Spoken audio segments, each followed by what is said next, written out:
Hello and welcome to the Winchester Archives Supernatural Podcast. I'm Ed, And I'm broken. and today we'll be discussing Season 2, Episode 1, In Woo. My Time of Dying. Yes, we finally made it past Season 1. We're on Season 2 now, and it's very exciting, and you can already tell the quality difference is insane. They're This episode still compared to, on like, last film, season. though.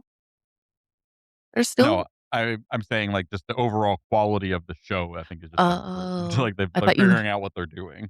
I thought you meant camera quality. I'm like, they're still on Oh, film. no, it looks like the same.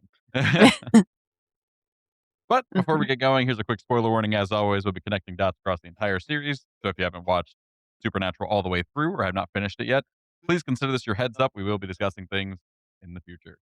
Also, before we get going, an explicit content warning as always. We are adults talking about an adult show that deals with dark and sensitive topics. So expect adult language, mature discussion, and dark humor. Also, you can find us on Upscrolled at Winchester Archives Pod, as well as YouTube and Patreon at Winchester Archives Podcast.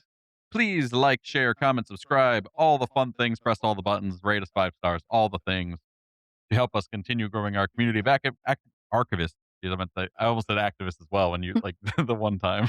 Oh, but activist is what's listed. Yeah, that might be why then. But yeah, archivists.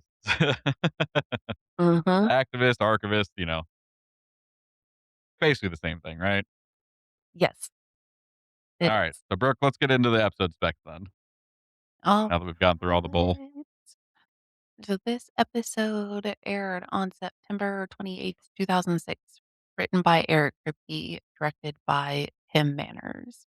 Our supporting cast is Jeffrey Dean Morgan as John Winchester, Lindsay McKeenan as Tessa, and Frederick Linnae as Azazel, or Yellow Eyes. Mm-hmm. And picking right up where season 1 ends, we see the Winchester family in their car accident. After Sam threatens the demon with the cult, it leaves the person it was possessing, and EMS finds them in the morning, which is crazy because their car accident was well in the night.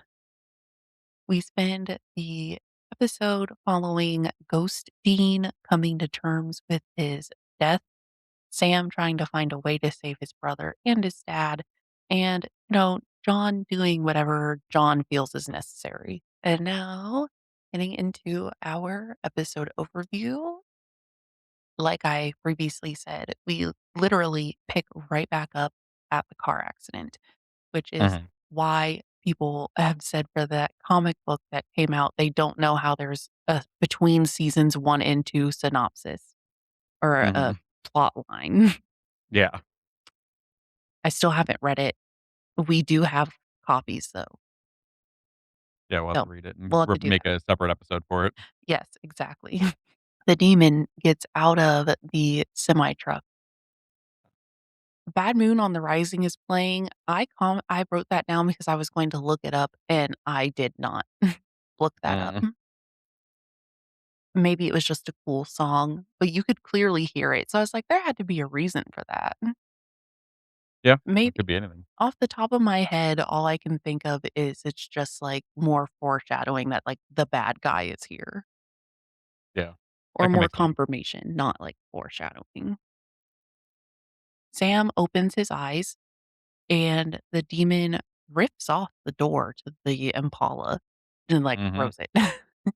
Using that super strength we talked about from a couple episodes ago. Yes, and Sam is holding the Colt and pointing it at the demon. The demon leaves this poor man's body in a cloud of smoke out of his mouth, and the man is so scared, he's just, like, asking if he did this, and it was so sad. Mm-hmm. I was like, "Wow, we're starting this off, like, real sad." Yeah, it's like poor guy. I know. But now we are in the morning, like I said earlier, and that's when the medics are there cleaning up the car accident, and, like, that's just a long time. Yeah, if they were dead, like dying, they'd be definitely dead, but like 6 hours later when they come and get them. Like what? Mhm. Like what is Yes. with the time jump? Like a drastic time jump. Yeah. Yeah, who knows? Sam is basically just, like, screaming, saying he needs to know if they're alive to, like, the Mhm. medics, and they're like, "Hey, you need to not move," because they have him in, like, a neck brace, Yeah. and he's, like, trying to move anyway. But now at the hospital, we see Dean wake up and get out of bed, and he's looking for his family, and the hospital is so, like, eerily quiet and has nobody in it. Mhm. So, my first thoughts watching this was like, "Is this just a dream?" And when he gets out of bed, he's, like, not hooked up to anything, and And he's also when he gets out of bed, I don't know if you noticed this, but there's no sound of his feet hitting the tile, which is Oh, like, when he hits actually, mhm. like, his bare feet hit the ground, there's gonna make a noise, and it's just Oh, silent. no, I didn't notice that. So, he's tried to talk to the receptionist, but he can't see or hear them. And this is basically where we find out he is a ghost and Mhm. because he goes back to his room and sees himself in a ventilator on the Mhm. hospital bed. And then I just make a note that the title screen was super cool. It was, like, orange, and then the A in supernatural was the, pentagram. Mhm. I love the supernatural stingers that always happen like that, Yeah, and, like, the noise that it does, like the creepy noise in the background, I can't even describe it. I know, and it changes every season, so that's cool too. But yeah, season 2 title screen is pretty cool. So now we see Sam checking on Dean. Apparently, Sam did not have to be in the hospital for very long, even though I guess we don't know how long of a time jump there's been. Yeah, I And mean, I think it's, also, like, since he didn't take the brunt of the hit, mhm, his dad and, like, I guess Dean took a big hit too, that's but he true. didn't. Yeah, that's fair. He was not the part that got actually hit. Mhm, that's fair.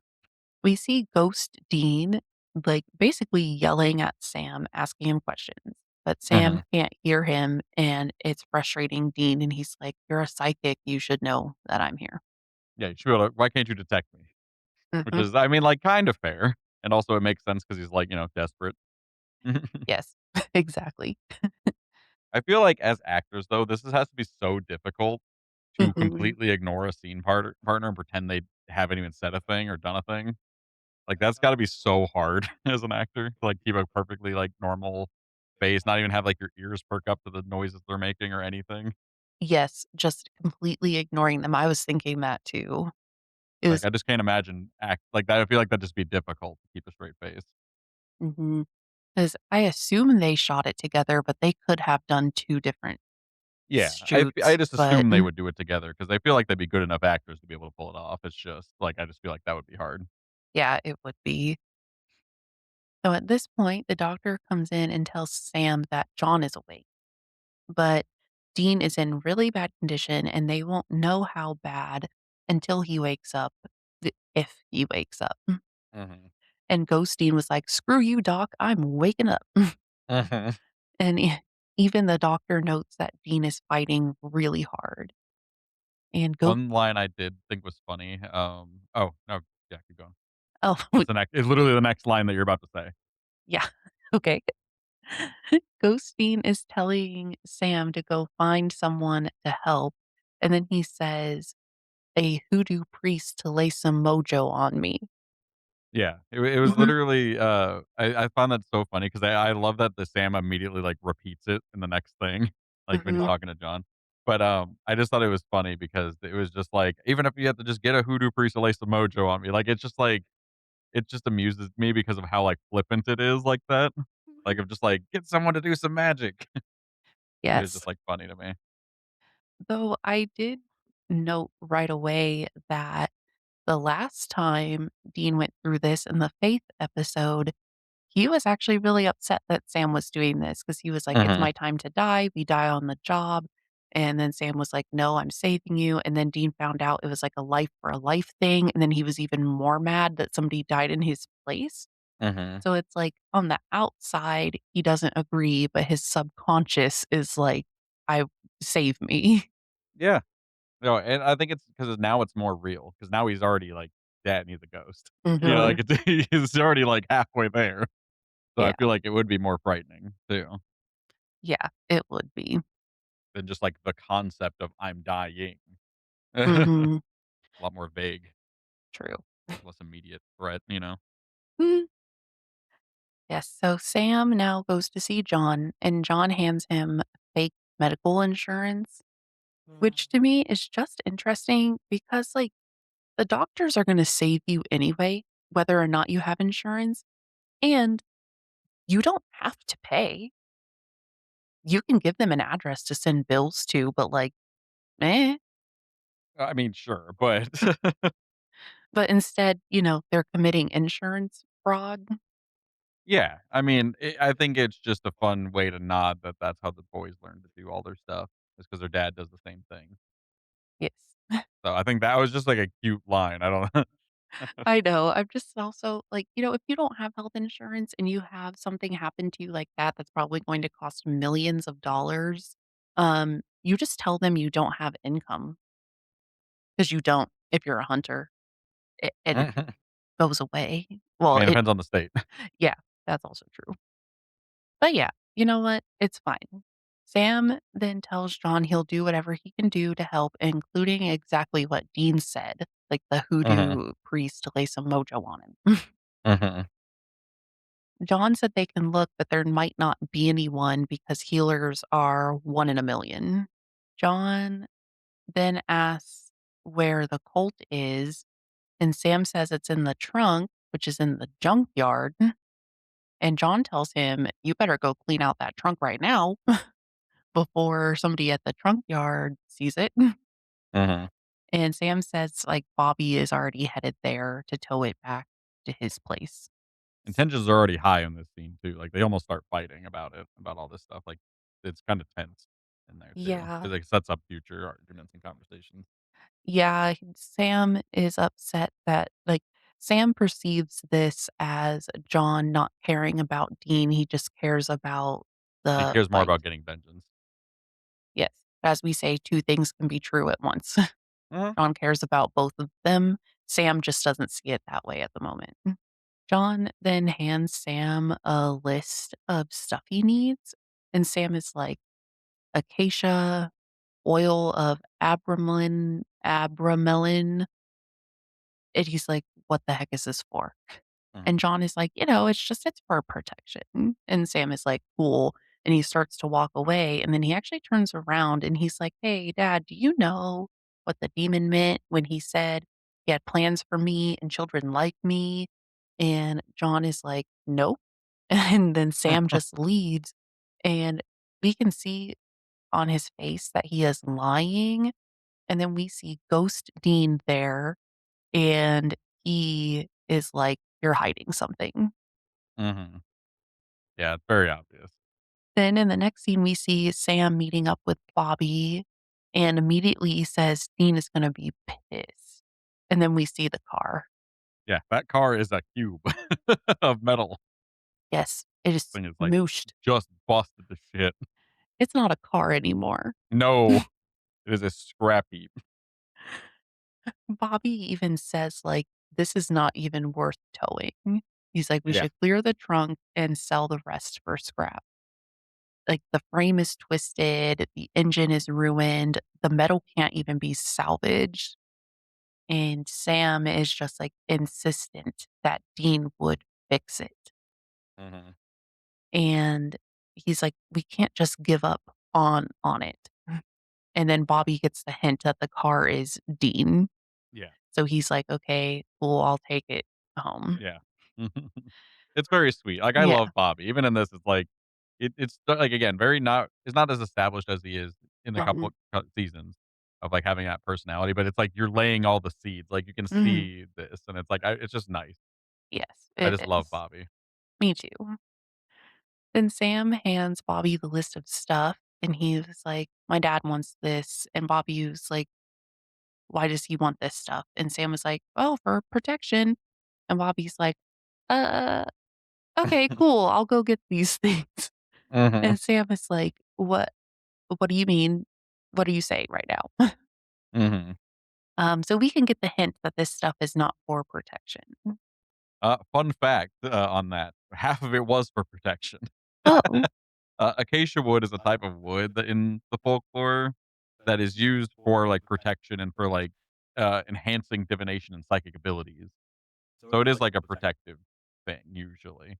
It's apparently often used in rituals because of that as well as like a protective thing during a ritual.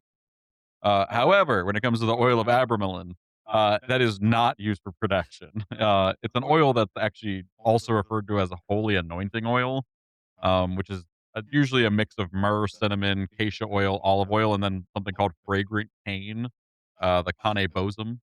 But the fun fact about the last ingredient, just like kind of a side tangent, but it's a debate on what that actually is because there's three possibilities that people argue for.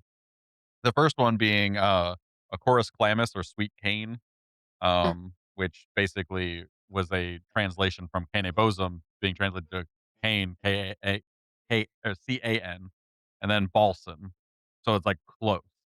You can see Oh. that translation, or Mhm, you can see how that could be that. The mhm. second option is an Indian plant named Rosha grass, which is red straw or like a lemongrass kind of thing. And then the third option is cannabis. The best Uh, one. Yeah, this error, according to Sula Bennett, a Swedish anthropologist, basically could have stemmed from Kane Bosum being mistranslated from the Septuagint and being later referred to as cannabis in the Talmud, which and then calabos was an Egyptian marsh plant. Huh. So, like, they could see how that was mistranslated and caused people to think it was a sweetgrass instead of the cannabis. Mhm. That's his argument or their argument. Basically, the Uh, now back to the holy anointing oil. As the name suggests, it's to anoint things with magical properties. So it's primarily used in ritual to imbue objects or spaces with energy, usually positive energy, and create a sacred space for a ritual. It was also used to connect to like higher powers during ritual. So it makes sense to me that he would use this in order to summon the fallen angel that is Azazel. So you're Mhm. connecting with a higher power, like you're connecting with that higher thing and it's like a sacred oil. So Yeah. yeah, it is used one of those is used for protection. So he wasn't necessarily lying. He was just obfuscating the second part being, a ritual piece. Yeah, 'cause, when you do a ritual, you do want a protection element. Yeah, no, for sure. That's what I mean. Like it makes sense even why he would say, "Oh, it's for protection," because acacia wood is protection. Yeah. It's just the other half of it was not. While Sam is out, John is looking at Dean's body on the bed. Ghost Dean is yelling at his dad for not checking for help.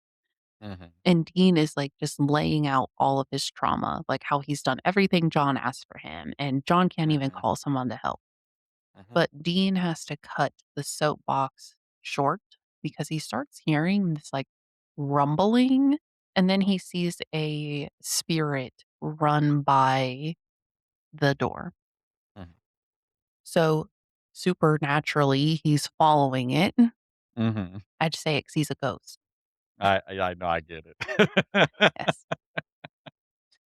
And he goes into a room where a woman is laying on the ground, just like gasping for breath, Mhm, and she dies.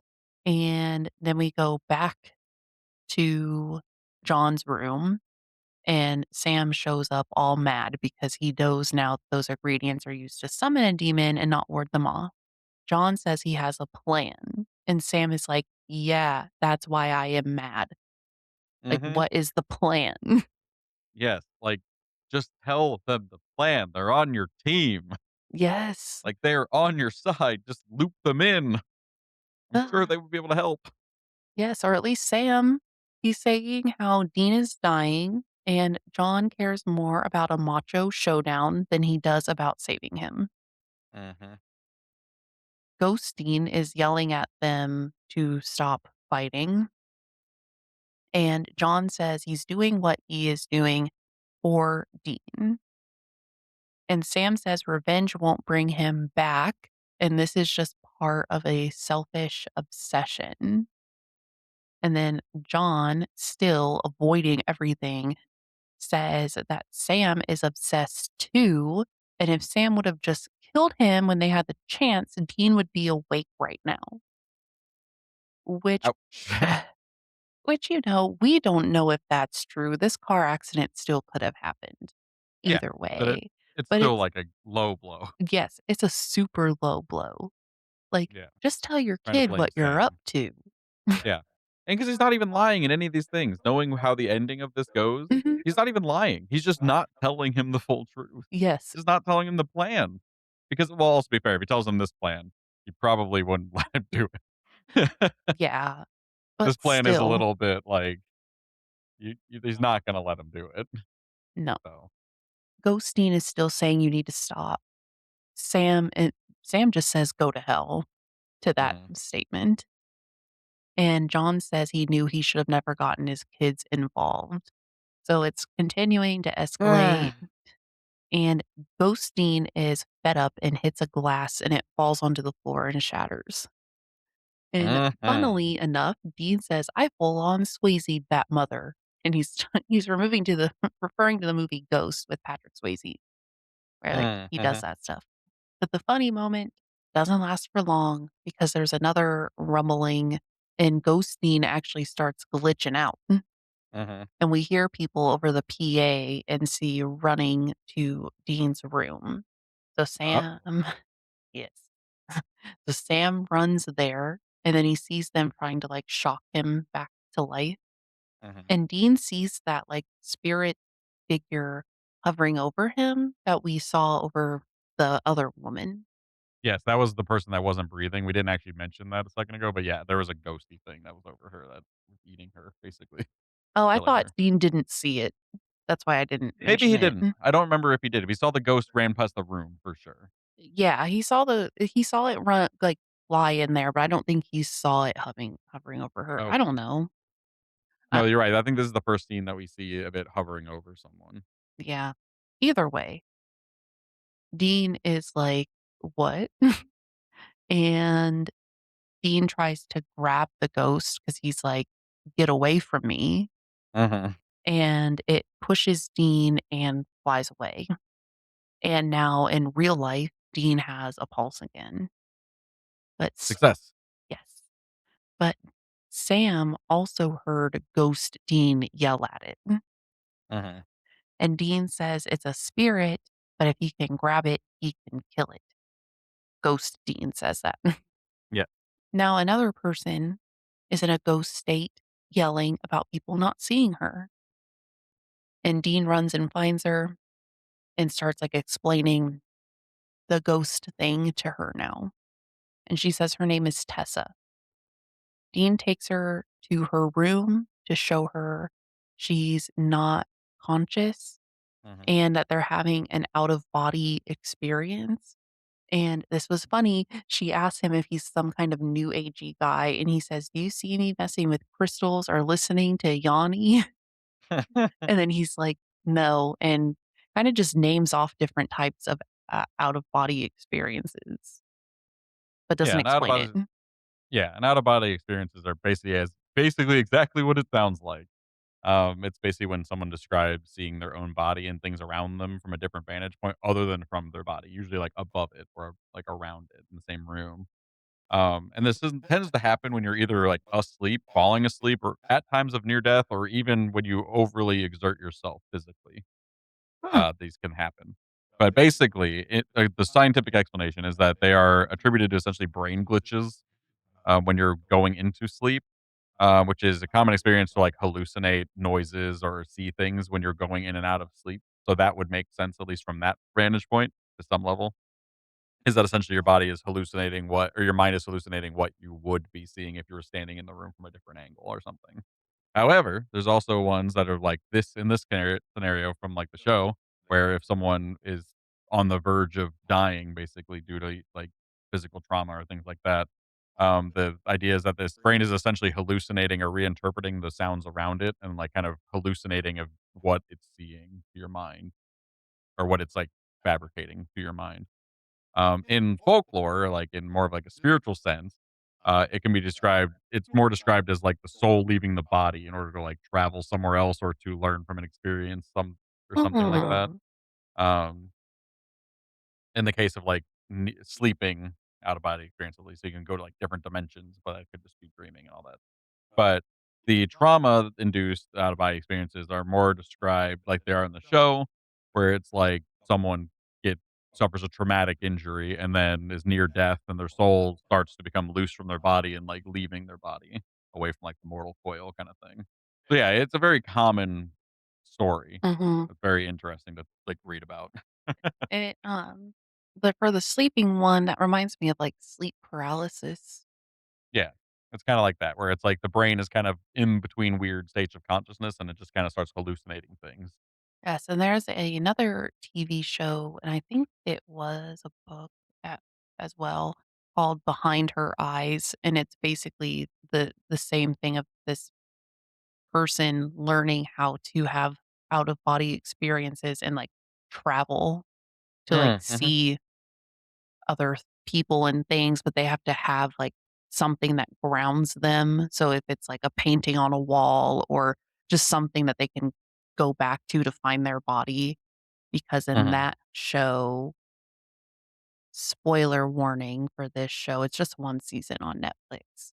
Uh, if they're out of their body, another person who's having another out of body experience can take over their body, like, their Hmm. soul can go into that other person, Interesting. and it can basically trap another person's soul out of their out of their body if they can't find that other person's body, if that makes sense. That'd be crazy. Yeah, so they can just be, like, an in-between state and stuff, so but that's a fun show to watch. Luckily, that doesn't happen to Dean. So now we're back to Sam, who is explaining to John what he saw and felt during that moment. Mhm. John does promise to Sam that he won't hunt the demon until they know Dean is okay, which he does fulfill that. Yes, he does. Mhm. Sam leaves to go get something. We're unsure what he's doing here, but he leaves to go do it. Mhm. Dean and Tess are talking about whatever happens, happens, and dying and all that fun, morbid stuff.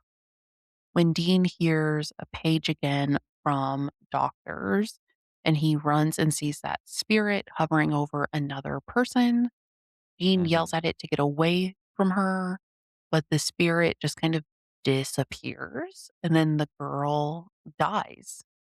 So it's kind of at this point we're thinking, is this ghost killing people or is it just doing its job? Like, is this a reaper?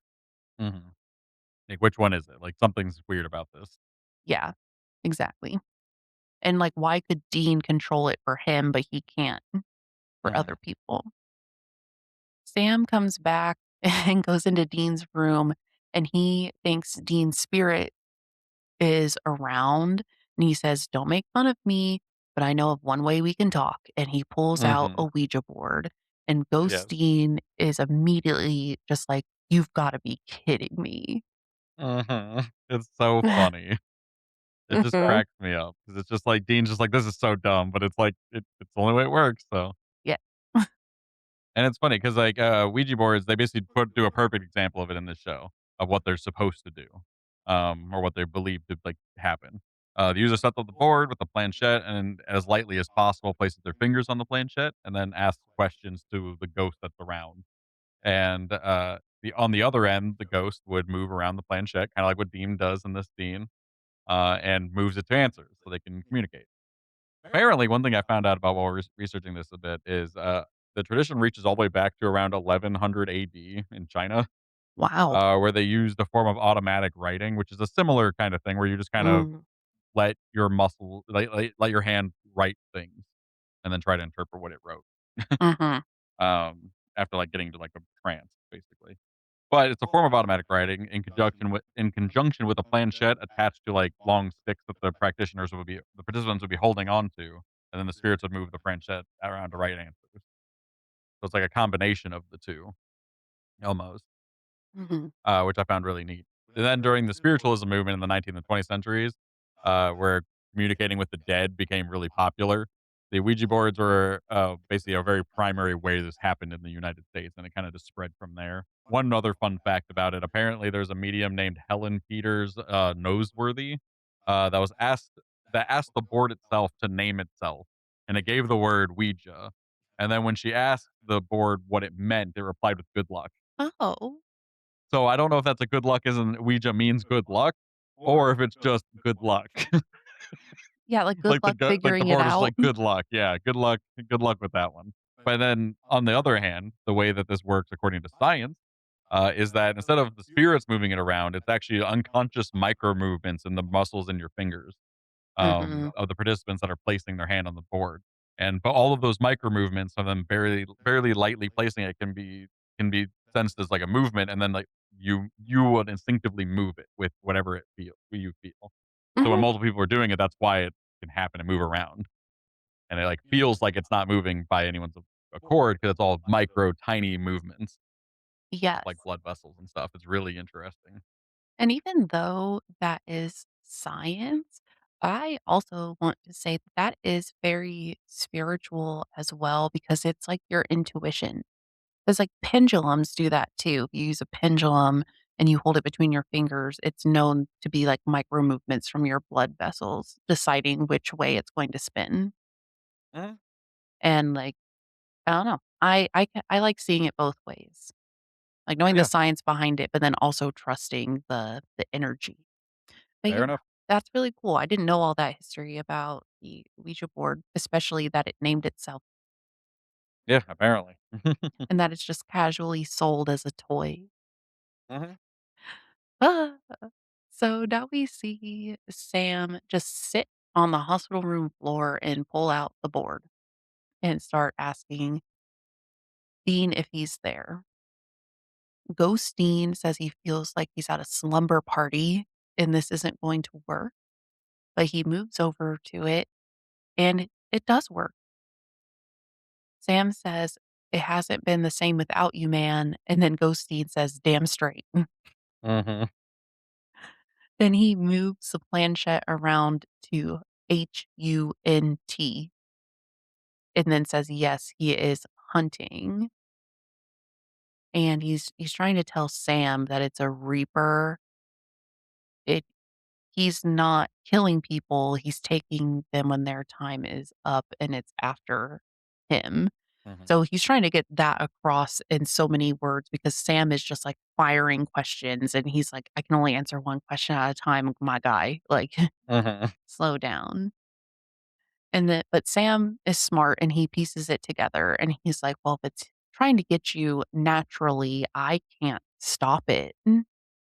And for a Yeah. second time in this series, Dean says, you can't kill death, even though he does later. Yep. Quite literally, and it's amazing. Yes. Sam is now thinking of a way to save him, and he just leaves the Ouija board on the floor and walks away and says John will know what to do. Quick side note on that, that's not how Ouija boards are supposed to work. According to, like, folklore and stuff, you need to, like, say goodbye to the spirits that you're talking to, otherwise they just kinda trap them there. They Yeah, basically, like, keep them on the phone forever. So, in everything theory, this would be a really bad call for Sam to make, to just get up and let go of the planchette before saying goodbye and all that. true. I was going to say I've always heard that you need to say like your hello and your goodbye. And Yeah, that's you like, gotta say goodbye and then say, "It's time to we're ending the call. Goodbye." mhm, And then you can close it off. And if you don't do that, and they don't go over the goodbye thing, then they're invited to stay as long as they wish. yep, Better hope that spirit's talking to you right. exactly. So Sam goes to John's room and John is not there anymore. So Sam is like, oh, he lied again. Shocker. Yeah. He's got a broken arm. So I'm like, what can he even do at this Mhm. point? But what he is doing is he's drawing a symbol on the ground in like a warehouse. John, apparently, he took everything except his journal. Sam goes back to Dean and he's like, hey, dad's gone, but I have his journal. Hmm. And he turns it to the page about reapers. Ghosteen looks over his shoulder and notices something that makes him run to Tessa. I paused it and I looked and I was like, I have no idea what he saw to make him piece together that Tessa is a reaper, but he sees it and he runs Mhm. to her and says he knows it's her because it said reapers can alter human perception. So he's like, the perfect way is to make me see you as a pretty girl. Mhm. And she's telling him that, death is nothing to fear and it's your time and you're already on borrowed time Mhm. because he took someone else's life earlier. Mhm. Along with this, I didn't really find anything specific about, like, oh, they have the power to alter perception, but it is a very common thing for dying people to, once again, like, see and hear things, especially loved ones or historical figures or just people in general. Like, that's a very commonly told story. If you're dying, you'll see those things or see people or hear things talking to you. And a lot of it is like, oh, like you can let go. It's those kind of things. Like not to be afraid. All those fun things are like constantly told as stories. So to me, it makes sense in to interpret it this way since we have reapers as like separate things. Like it's not like the Grim Reaper; it's Mhm. Reapers. Since there's like Yeah. multiple of the things, so it makes sense that they all have the ability to alter perception because their whole thing is to help guide souls, and that was a very common thing, like, in all kind of deities that are like that, that guide souls. It's guiding them, like, gently or, like, l Mhm. helping them into the next thing. So, this makes a lot of sense to me that this would be the way it's, like, kind of interpreted in the sense of, "Oh, a monster with a power or a thing with a power," right? Mhm. But, yeah, it's a very common thing for people to experience, so Yeah, that makes a lot of sense, and I do like the idea of somebody, like, guiding you to your next phase of life. It makes sense that it would happen. And now we're going back to John. He's drawing a symbol on the ground. I said, "I have literally no idea what this symbol is." And I looked it up, and the Supernatural Wiki says it's Azazel's symbol, which means John knew that this has been Azazel all along, even though Dean doesn't find out until season 3. yes, that is correct. The symbol that is on the ground there is 100% perfect Azazel sigil. It's so cool that they actually did it correctly, because Yeah, sometimes we're like, I "Oh." was very excited about that, especially after the Hell House debacle. Yes, 'cause they're like, "Oh, this symbol means this," and it's like, not. No, not at all. So, yeah, I was very pleasantly surprised when I saw that the sigil actually is the Azazel sigil. Mhm. But, yeah, that does imply that John knew exactly who they was and didn't tell them again. Yes. Like, we're going after a fallen angel that is now like a prince of hell, but you don't need to know that. It's just a demon. Yeah, Like, they just keep calling it the demon that killed your mother. because also, like, if you're trying to protect your children, not telling them what they're up against when if you die here, which you like spoilers for 30 seconds from now, that's like the point of summoning this thing. Mhm. Yes. You're just setting them up for failure. Yes. You're just like Exactly. letting them go on without knowledge. Knowledge is incredibly powerful. Not Mhm. being able to know this is absurd. If you already know Agreed. the symbol to summon it, like, be like, as they at least just like, hopefully, I don't think this is the case, but again, spoilers for like like another minute from now. When they finally whispers to Dean, I hope that's part of it, but I don't think it is since you said he doesn't learn it till season 3. So Mhm. I'm just like, how do you do this? How do you not tell them Yes. when you know the sigil for him and it worked? Yeah. Also, how did you not do that once you got the cult and then just shoot? Like, what are we doing? Yeah. Like Yeah. We'll get previously, not there. even in this moment, like Oh. previously. Yeah, that's true. You knew this before you got hit by the car, meaning you knew this the episode before, meaning you knew this probably the episode before because you were unconscious the whole time, meaning you knew it for a while. Yes, exactly. He's just The worst yes. at everything. The worst dad, the worst hunter, the worst everything. Well, I wouldn't say he's a bad hunter. I would. But yeah, I guess that could make him a bad hunter if he's doing he knows this stuff and isn't taking care of it. Like, at least just write it down or something. Put it At in least your have a page in journal. your notebook. Yeah. True. Very true. Like, at least just say the name once before you die.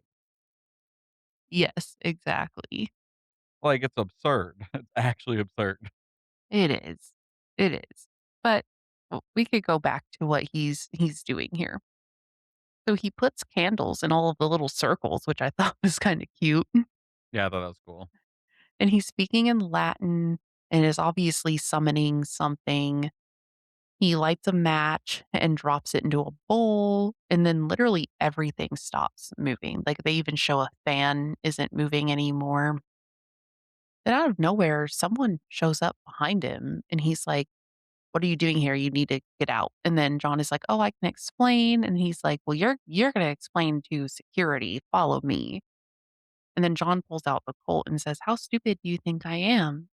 And then we see the yellow eyes and then John being surrounded by demons.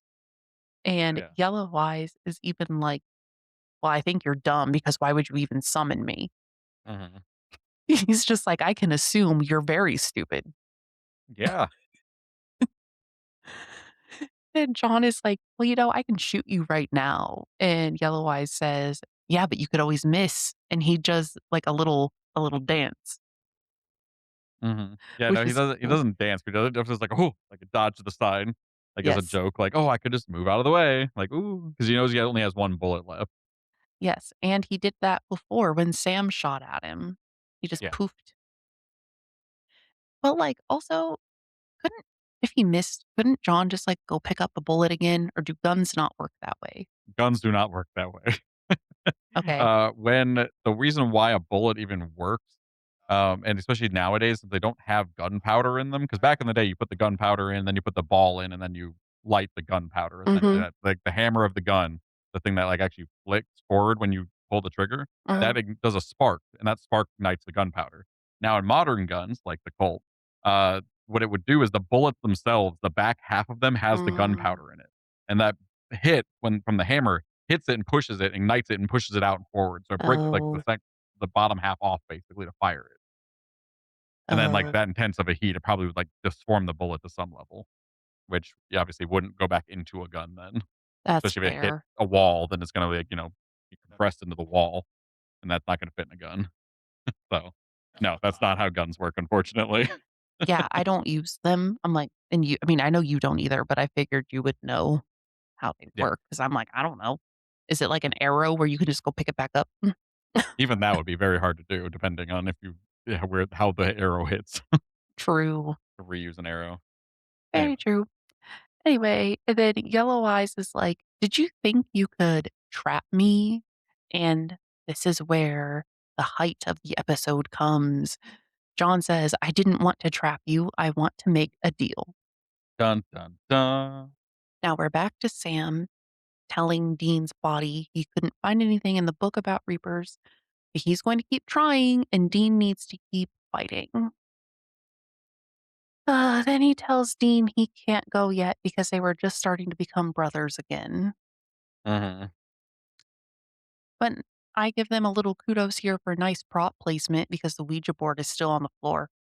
Oh, that's good. I didn't notice that. Yeah, when they zoomed out, I was like, "Oh, it's still there." Nice, continuity. Now back to Dean.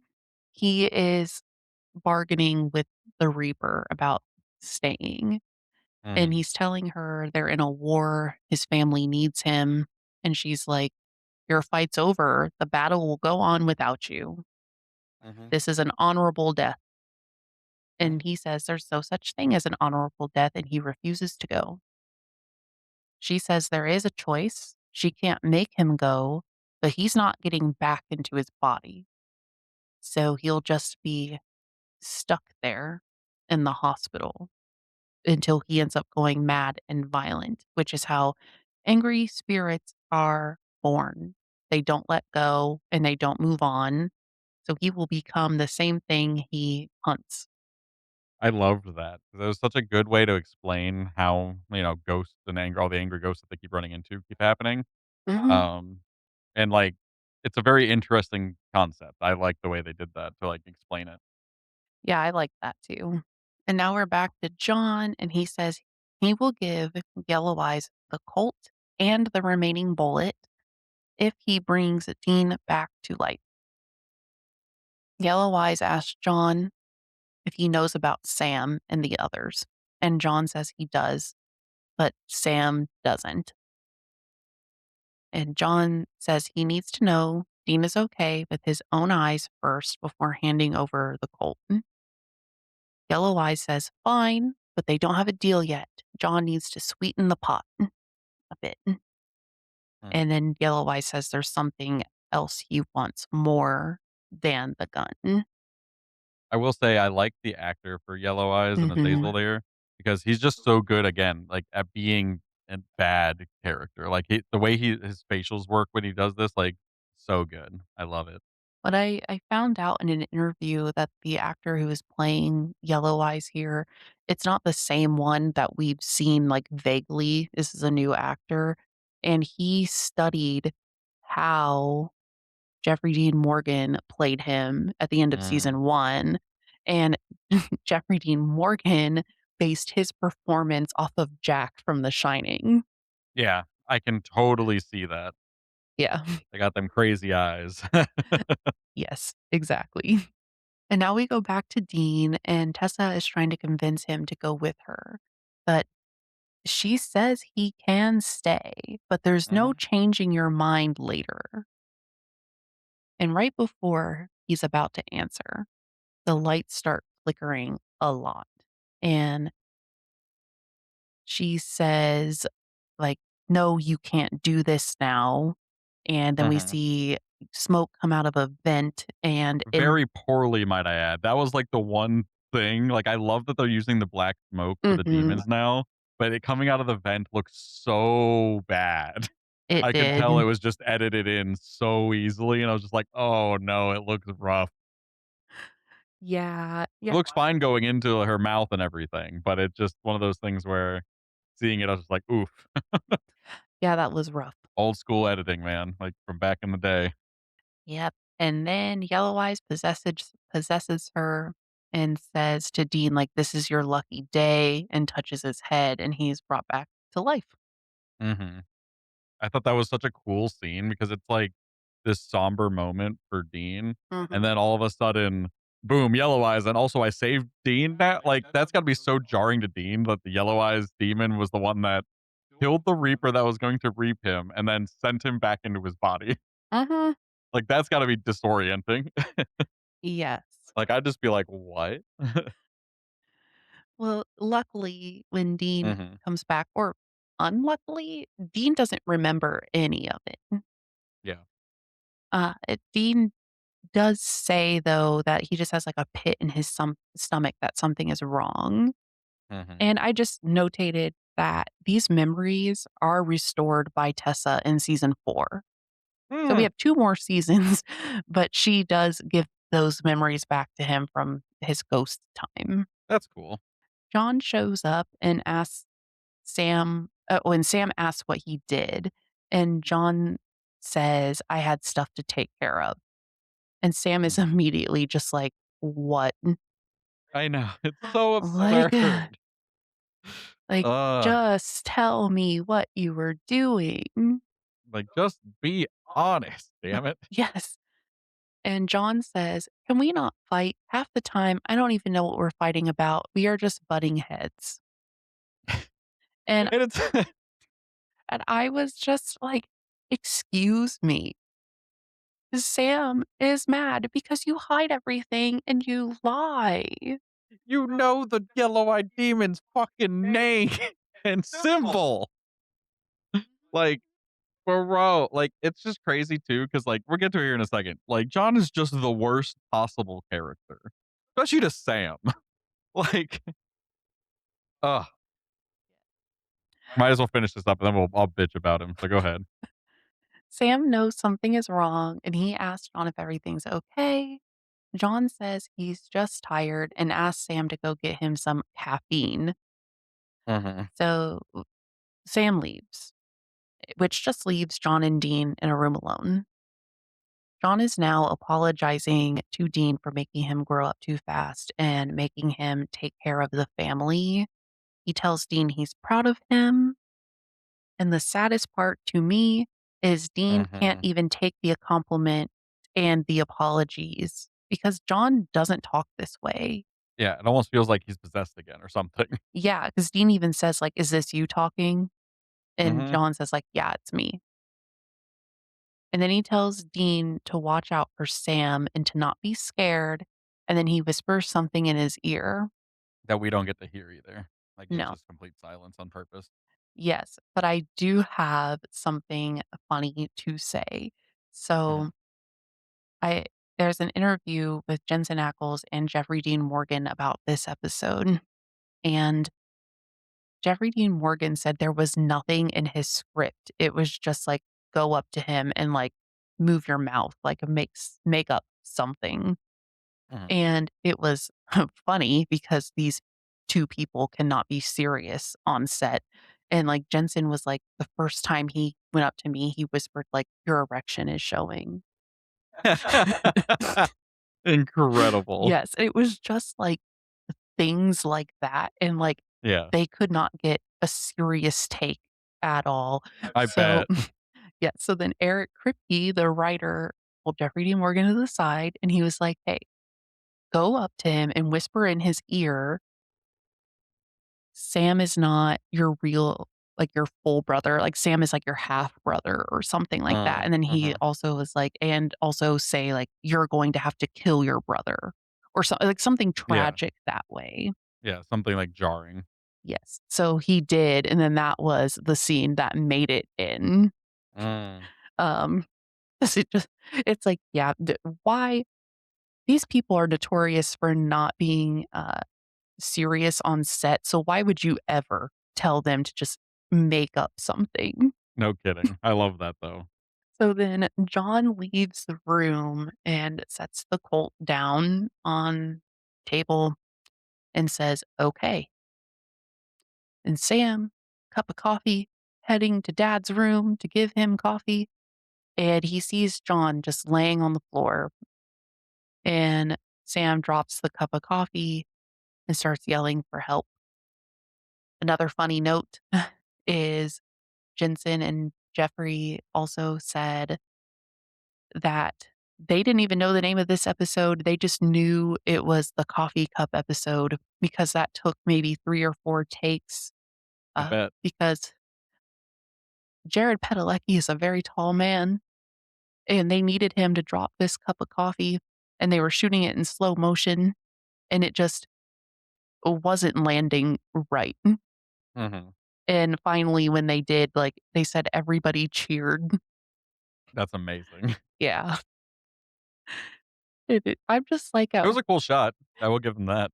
it is, the one they got was good, and I'm just like, well, at what point do you get an average sized person and tell them to drop it? Because Jared wasn't even on screen. Yeah, exactly. You coulda, like, held that like, put that on, like, a little shelf or something. Yes. Hold it with a string and then, him running past. Yeah. Whatever, it works. Mhm.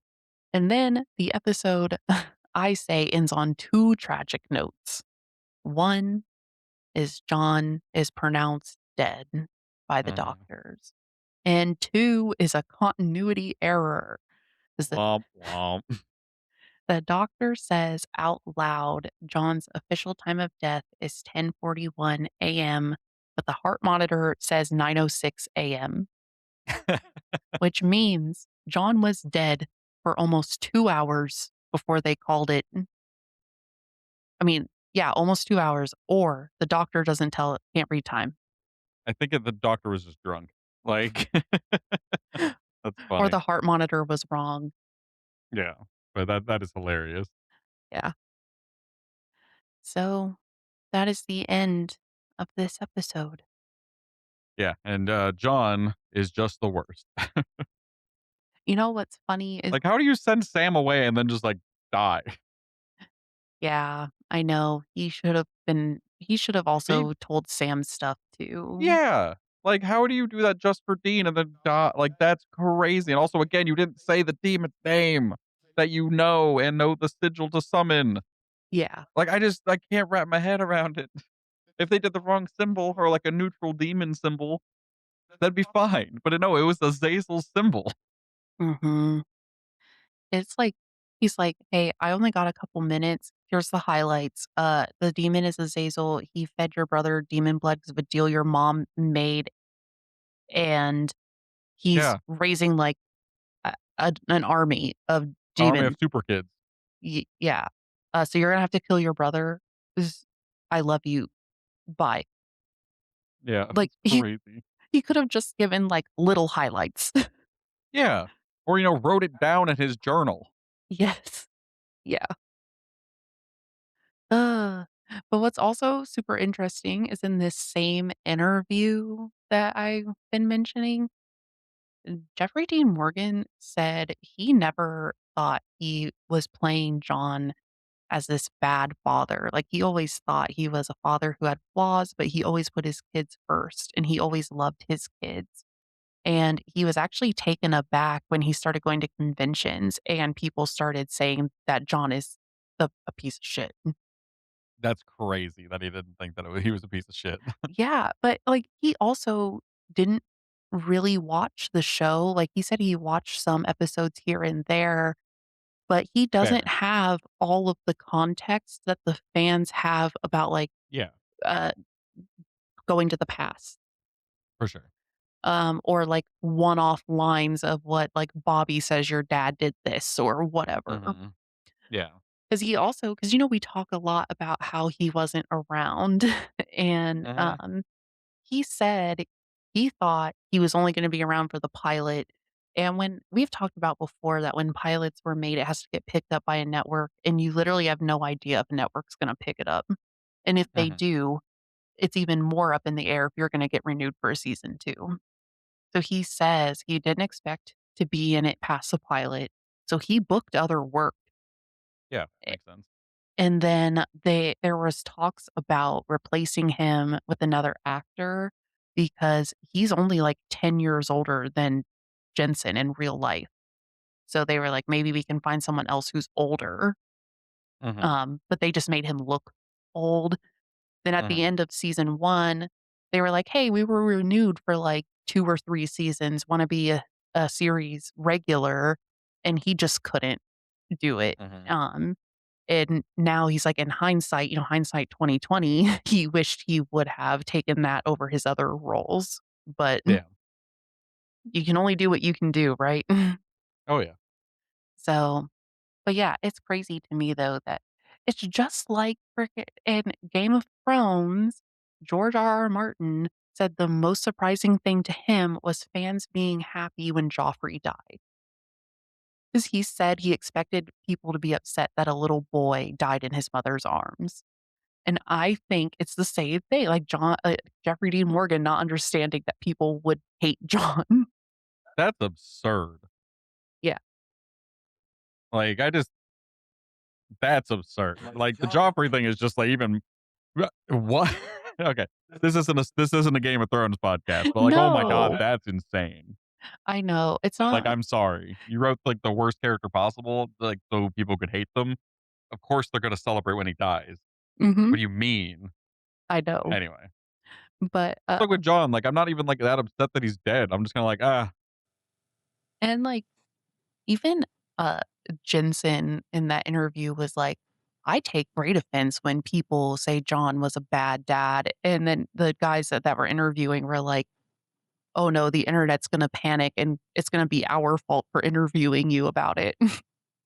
But he was basically just saying, like, you have to remember the times because when they flash back to their childhood, we're probably in like early 90s because it was like late Mhm, 80s. And he was like, latchkey kids were a thing. Like parents would give their kids a key and be like, I'll be home later.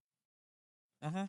And that's basically what John did, but in a more kind of like extreme way. Yeah, no, like, we've said this a lot on this podcast that, like, back in the '80s, it's a different time. It really is. That's why, like, the more militant style is not as uncommon. But you can still look at the things he did and the danger he put him in regardless of, like, modern standards of parenting. And Hmm. also, again, the case where he's just like, "Oh, I love my kids. I'll do anything for my kids. I sold my soul for my kid." Like, he literally did all that, which is, like, great, but also he didn't tell them the fucking name of the demon that he made a deal with, that they've been hunting for, like, ever, and he gave him the cult. Yes. Like, if you really care about your kids, you give them information. You would tell them what's going on. You would include them since they're already in the midst of it. Even if you didn't want them to be in it, they're in it. Yes. Like, it's ridiculous. So it's like, even from like the context of like, oh, different time, different parenting style, whatever, he was still a bad parent. Yes, I agree. He put his kids in harm's way all the time. One of them almost got his fucking soul stolen by the witch from like 5 episodes ago. Like, Yeah, and that was and, because he went around trying to hunt things without like thinking about his kids. So it's like, I disagree that you're a good father.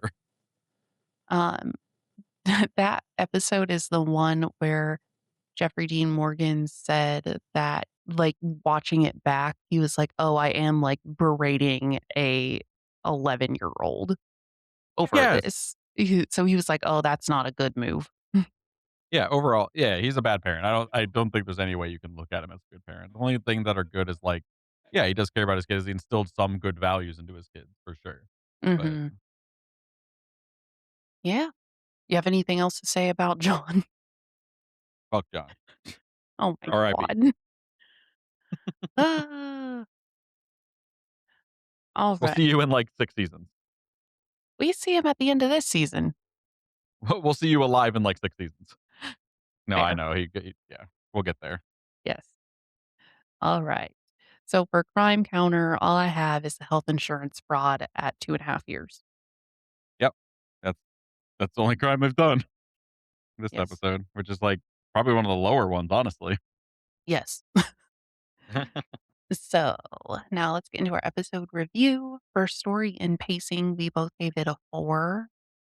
Yeah, it was a good opener for sure Yeah. for this season. It was a good setup, episode. I think like I said, they learned a lot from the first season and are incorporating the story into the second season a lot better.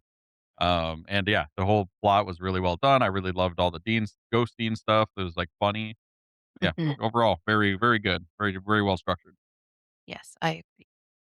For monster lore, we had different numbers. I gave it a 2, and I'm just saying I gave it a 2 because I feel like there wasn't a monster and it really wasn't explained, but, like, there were, like, tidbits here and there. Yeah, I gave it a 3 just because of that exact thing, where it's like, it wasn't explained too much, but like even like the acacia and the oil and stuff, they like, "Oh, this is for protection." It's like, yeah, it technically was, and also it technically wasn't. And like even like the whole, "Oh, this oil's not for protection." Like even Bobby knew that. It's like Mhm. that explains it. Like that makes sense to me. They Mhm. explained a lot of the Reaper stuff with Reapers being able to hallucinate people and like try to help them along. They explained how ghosts and angry spirits are made in this world, which is awesome to get that context since we fight so many goddamn ghosts. Mhm. Um, and I think the Azazel symbol being correct, and the summoning using those ingredients, it all makes sense. It's correct. So I gave them a lot of credit for that. Mhm. I did take some away because again, they're not really explaining much with Azazel yet, and Yeah. it wasn't like anything. We didn't see anything new. We just learned a little bit more information about Yellow Eyes Azazel.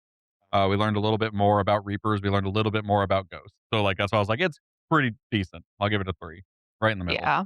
That makes sense. Nothing new, but nothing but correct things. Nothing absurdly incorrect. Mhm. Even like the Ouija board things. Yeah, that's true, for sure. For character development, we both gave it a 4. I really thought we learned a lot about them this Yeah, we episode. progress relationships quite a bit, and and it really shows the tenacity of the brothers to make sure the others stay alive and the family in general. Because like John sacrificed himself for his kid. Yes, and, like, we know they're great actors, but I feel like this episode really showed it. Yeah, Visuals and direction, we differ. I gave it a 5. I really loved this one. I also really love Kim Manners directing. Every episode he does is just amazing. yeah, I give it a 4 because I thought it was overall very good, but that one fucking scene with that vent looked real bad, so I took a point off for it. 'Cause that was one thing that stuck out in my mind. I'm not even gonna lie. By the end of the episode, that was one scene that stuck in my head because of how bad that looked. Fair. I didn't even think But about it. I liked the rest of it. I loved that they're using the smoke into the mouth for possessions now, because that is a Mhm. very iconic thing for the show and the demons, and I love it. Alright. Emotional impact, I give it a 5, because this was very emotional for me. Like I said, their acting was very good. All 3 characters had big story beats, but it's mostly Jared Padalecki's acting. for Sam is just the whole time he's grieving, this whole Mhm. episode, he is just sad, and I love him showing that big range of emotion, and, like, I think he knows their dad loves them, but he's like I said, he's sad. So he's like, "How can't you be doing this with me?" And then we know, like, when John was just sitting there staring at Dean and Dean was laying out his trauma, we know John was contemplating sacrificing himself for Mhm. Dean, and it was just yeah, it was a lot for me. Yeah, I gave it a 3 because I thought it was yeah, all I agree with everything you said. It just didn't really, like, stick to me as much. Maybe it was just because I was frustrated about John being so dumb that, like, Yeah. it just, like, kinda ruined a lot of the emotion for me. Because 'cause I'm like, "Oh, it's so tragic, you sacrifice yourself," but I'm like, "You did it in such a dumb way that it's, like, annoying more than it is, like, Mhm. tragic and sad." I'm just like, "You did this all wrong to make Yeah. any kinda sense." So, like, yeah, for me, it just didn't do as much, but it was, like, good enough where I'm like, "Yeah, middle of the road," 3 out of 5. Mhm. And rewatchability, we both gave it a 3. Yeah, And yeah, it I would would. I That's would fine. rewatch it, but it wouldn't it would be, like, mid-list. Yeah, it wouldn't be one that I'd, like, really wanna go watch again. It's more just like, "Oh, yeah, I'd watch it if it was on TV." Last one here for Salt and Sass, we both gave it a 3. There was Mhm. some great stuff, but overall it was like, "Meh." Yeah, there was some good stuff. There was some funny stuff with, Ghostine at the beginning, which I thought was really funny. But yeah, otherwise, it was just kinda I really liked the Yellow Eyes, like, "Oh, what if you miss? Woo." I thought that Yeah. was, like, really funny.